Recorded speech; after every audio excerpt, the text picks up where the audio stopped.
সংবাদ মাধ্যমের মুখোমুখি ত্রিপুরার দাবাং পুলিশ আধিকারিক প্রসূন কান্তি ত্রিপুরা।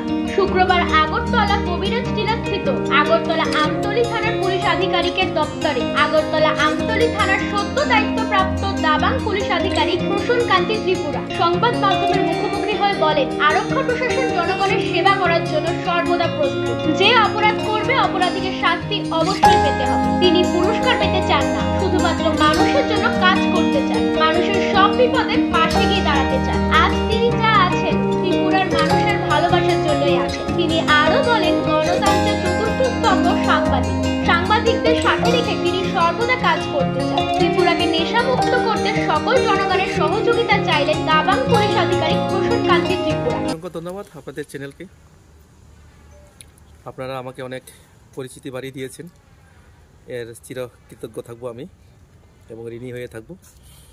অ্যাকচুয়ালি আগরতলা শহর আমার জন্য নতুন কিছু না। আমি আগেও এখানে পূর্ব থানায় সাব ইন্সপেক্টর রূপে কাজ করেছি এখানে। এরপর আমি ত্রিপুরার যে ট্রাফিক ইউনিট আগরতলার, সেই আগরতলা ট্রাফিক ইউনিটকে আমি এখানে কাজ করার সুযোগ পেয়েছিলাম। তো তার জন্য আগরতলা শহরটা আমার এত নতুন কোনো কিছু না। তবে হ্যাঁ, আমতলী এসডিপি হওয়ার যে কথাটা জিজ্ঞেস করেছেন, সেটা আমার সৌভাগ্যের ব্যাপার।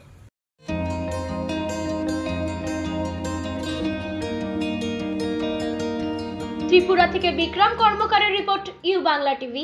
ইউ বাংলা টিভি হৃদয় ছুঁয়ে যায়।